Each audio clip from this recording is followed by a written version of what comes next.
Recently, I found out that there are 3 huge lies everybody tells you, and we believe them. At least I believe them all. And Randy, you suck. Lay down somewhere.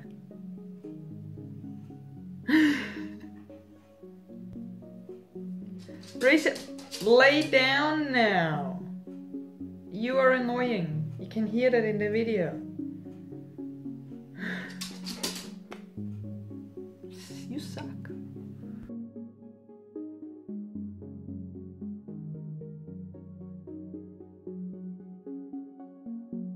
Number 1 lie. Definitely tobacco. Cigarettes.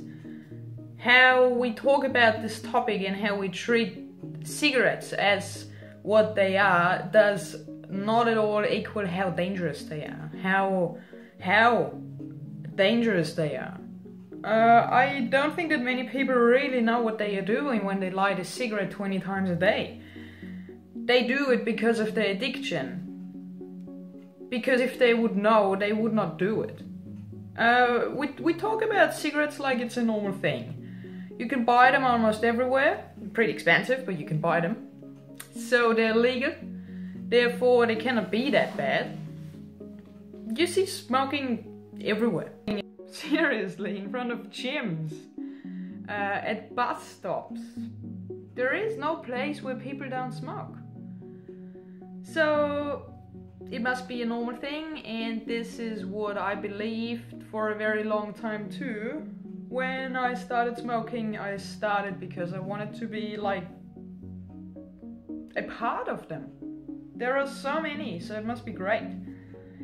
And after I stopped, so when I found out that is really not true, whatever all of these smokers believe in, that smoker religion, it is an addiction. We should treat cigarettes and talk.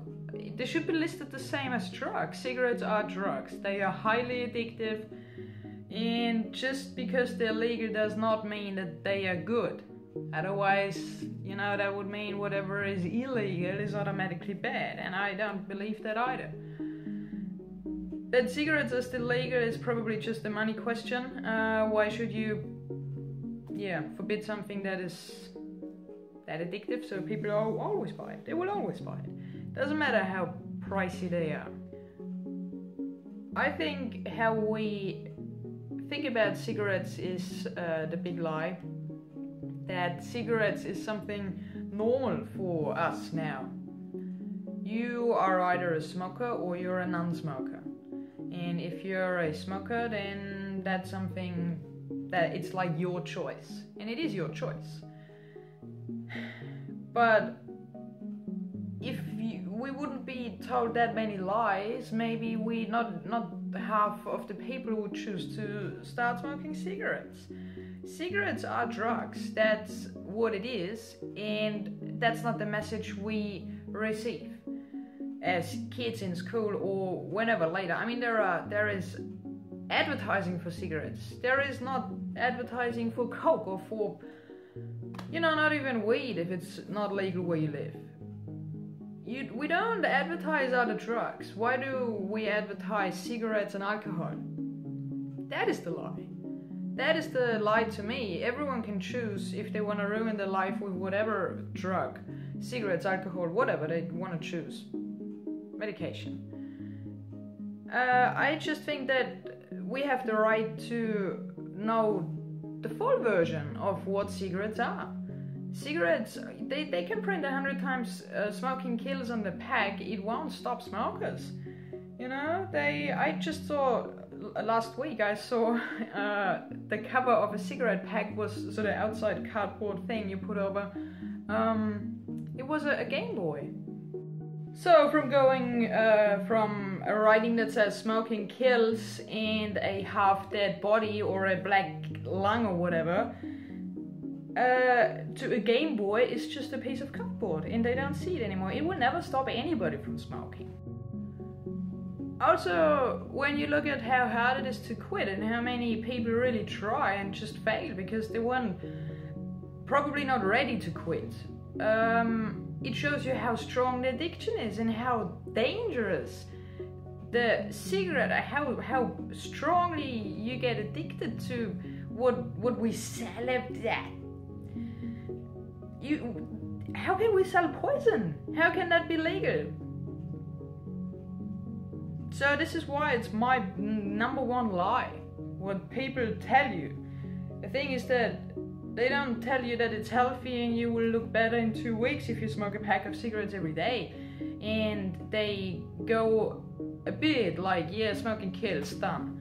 We print a picture now and it's done. How can it be legal to sell cigarettes? What is one benefit of cigarettes? What does smokers have as a health benefit that non-smokers don't have? And I think if there is a product that only hurts you and harms you, it should not be legal to sell. Lie number 2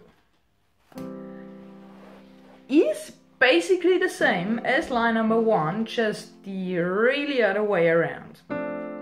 So it's about the opposite. Cannabis. How can something that has proven 1,000,000 times, probably more, that there are medical benefits, that people have health benefits of using something that grows in nature without any help? It just does it anyway. How can that be illegal? I'm not talking about recreational use, that is, everyone who lives in a state where they can do that or country, they are just lucky. But from an overall health point of view, how and why is cannabis illegal for medical use at least? Who suffers? If you don't want to use it, don't use it. Tomatoes are not illegal. Carrots are not illegal. And what else is not illegal that grows outside in nature anyway? I think, if you need to take it as medication, it should be possible for you. When we talk about cigarettes and that it's your right and whatever to smoke because they are legal, blah blah blah, it doesn't motivate people who don't want to smoke to run and buy them. So I don't really understand why everyone is so scared that there would be a huge drug wave, like a lazy weed wave or whatever happening, when you give patients who need it the possibility to get it, or just to, have it private for your own use. I cannot explain it to myself. I'm so happy I don't have kids and have to explain or answer that question to a kid, because I can't. I don't understand it myself. And then especially if you compare my number 1 lie to my number 2 lie, seriously, there is no sense. It doesn't make sense, not to me. If it makes sense to somebody, I would be very happy to hear it. I really believe that by taking something away from people who really need it as a pain medication, as a mental stress, anything mental related relief, as I just feel better when I have it, just because I can relax a bit easier. If you have, there are, how many diseases are there where we know that weed can help it? There are cases of cancer patients who they are proof. They are the proof what all of those state government people are looking for. People who don't treat cancer, but use weed as medication to decrease the symptoms, the pain, the vomiting, the not being hungry, the no appetite, the side effects of the other medication they get, of the therapy, of the chemo. how much more proof do we need? People who say it helps me, it's good for me, I feel more like a human when I have it, compared to when I'm just vomiting and can't eat. And my number 3 lie was to me the most shocking. It was what surprised me the most, and my number 3 lie is food. What we think about food is, to me, really the biggest lie. So it should be number 1 basically, but it's not like ranking. They are all 3, all of them are extremely bad. Food. Okay. So I was online looking for, I don't know. I went on YouTube and I found a channel that mentioned the 7-day vegan challenge very, very, very often. So I thought, a week is a pretty long time, but let's just do that. So I went on a 7-day vegan challenge. Have to say that I was a meat eater. I never ever was a vegetarian. I didn't question it, because why should you, right? So I ate everything for 30 years in my life. I went on that 7-day vegan challenge, and day 1 and 2 were, I mean, easy compared to if you go on a 7-day don't smoke cigarettes challenge.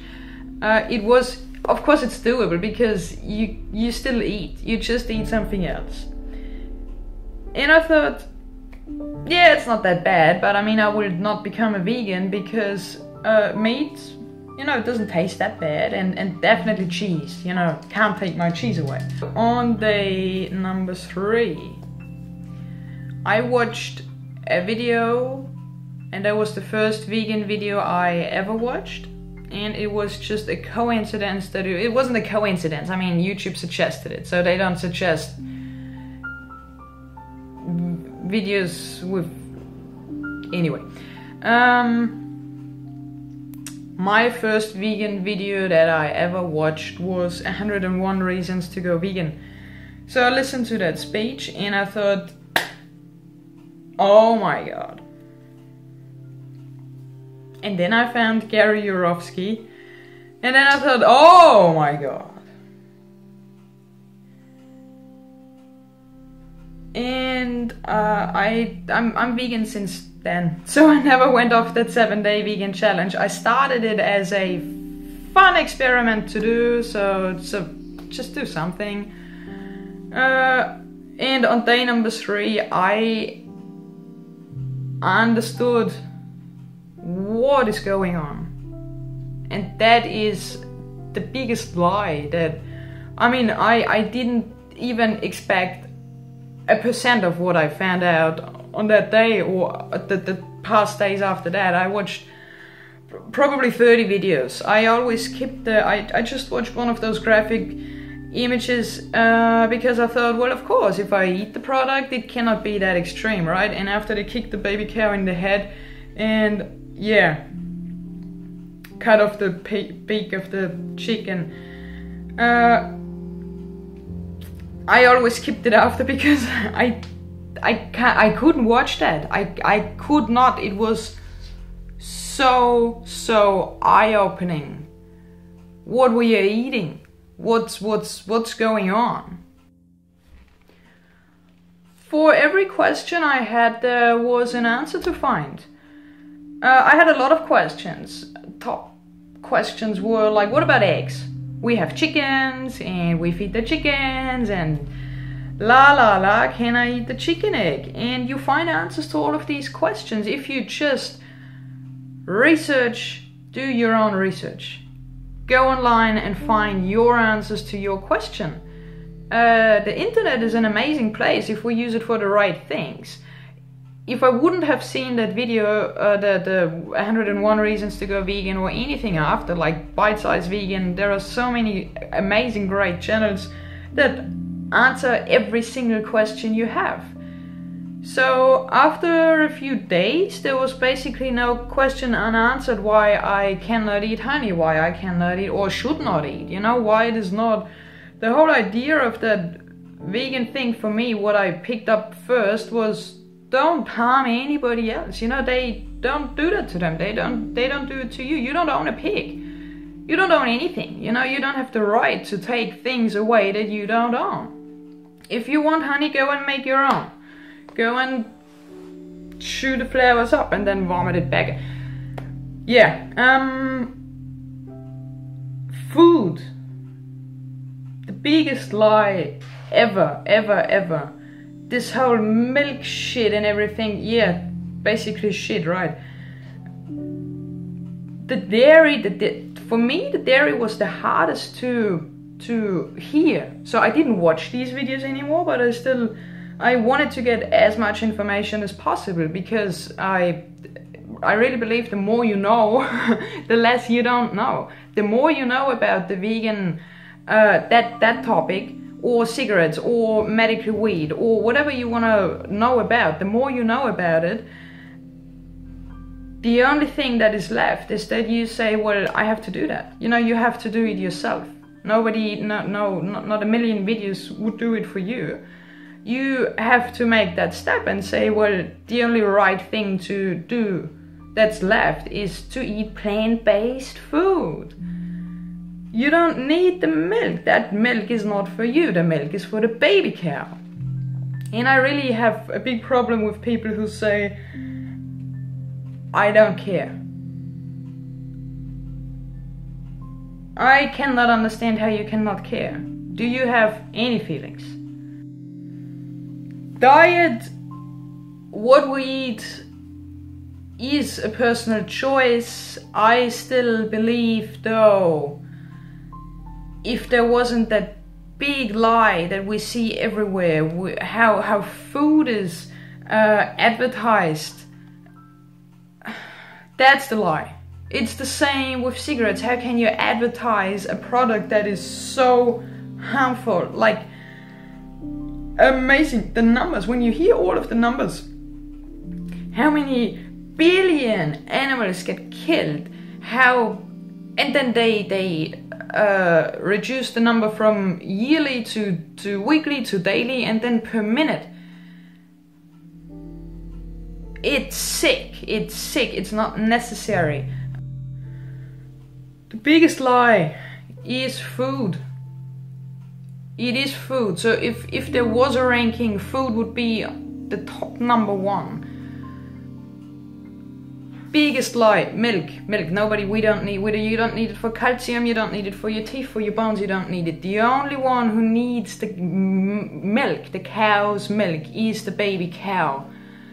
That should hopefully only exist because the cow gets pregnant naturally. What doesn't happen? There are great videos to watch for everyone who believes that the cow gives the milk. Anyway, that was one thing I said before I went vegan, or plant-based, sounds much nicer, it's not that much of a label. I had my top quotes were like, the chicken lays the egg anyway, the cow gives the milk anyway, the honey made. So basically I understood vegetarian, but I really did not understand vegan. Now my point of view about vegetarians is, it's already great what you're doing, and please also take that other last step. It's not that hard. My husband did the same. He also went on that 7-day vegan challenge, and I was secretly hoping that it would be as easy for him as it was for me, because of course it's much easier if you do something like that together. It's a lifestyle, it's not a diet, it's a way of thinking. And as soon as you start thinking, as soon as you understand why people go vegan, you know, as soon as you understand what's behind the lie and believe that it is a lie in the first place, you're a bit more free. You know, so for me, what I think about that every single day, I didn't kill any animals. today and not in the last few weeks, and it's a few weeks, it's like 3 months I think now, and we don't miss anything. So being a meat eater or eating more than plant-based, that sounds nice. Eating more than plant-based food is a luxury that we shouldn't enjoy. Yesterday I read that the amount of soy is what's fed most to the cows and the livestock, the amount of soy that's grown just to feed the animals that we kill later is the size of Asia. So imagine if you harvest food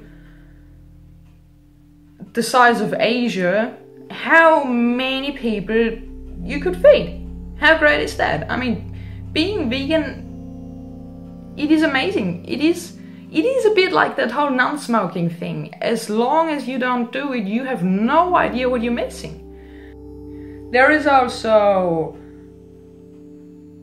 fish, you know, because fish is so healthy and stuff. I believe the nutrients that is in meat, fish, eggs, dairy, it's in there, that's true, and it's in there because the food that the animal ate before was nutritious to start with. So if you just skip that whole killing part of the animal and just eat the food that the animal ate as well, everyone's happy. It's great. Funny is also how people react when you say you don't eat meat or dairy or milk or honey or any of those animal products anymore. How worried they are about your health. Where you get your protein, that must be, I believe that there is a circle of not vegans. So there are vegans and then there is everyone else. And all of these people in the everyone else circle, they meet and then they write down questions. And then when they meet a vegan, they all ask the same questions. It's amazing. Where does that question about the protein come from? It is a lie. This proves that. That's my personal list. That's not written down anywhere. That's really just what I believe. How we get lied to with simple basics that we are, okay, you're not surrounded with weed every single day, but the other two things, cigarettes and food, is something that we just accept. That's what it is, and this is what it is because this is always what it was. And that's what I don't believe anymore. And I'm sure that every vegan understands what I'm talking about. There is so much food that we can eat. I take a picture every single day since we changed to plant-based food of when I cook or just what we have, like our main meal. I don't take a picture when I eat a cookie or whatever, but our main meal, I take a picture of it and it looks great. It looks amazing. So do your own research. Don't believe what you hear, or not even what you read. When you read, it's the person's opinion. Just because it's written down somewhere doesn't prove at all that it's true. What I'm saying is my personal opinion. I'm not saying I think I'm right, but again, it's my personal opinion. If you disagree, if I disagree with something that I hear or read, I go online. And that's what I did 3 times. And 3 times I found out they are lying to us. It's amazing how much we don't know about the thing we are surrounded. Again, weed is not around you all the time. But I'm sure for people who want it as medication, it would be great if it would be around you all the time. Yeah, so food and how we think about it and how we advertise it is my number 3 lie. That is basically my number 1 lie. But again, I wouldn't rank them because they're all 3 very, very, very extremely huge in a negative way. So there you go. My 3 big lies. Cigarettes, medical weed, and food/vegan. Go vegan. Don't smoke. If you can legally organize it, use weed if you need it, and do all of that on a plant-based diet, that would be great.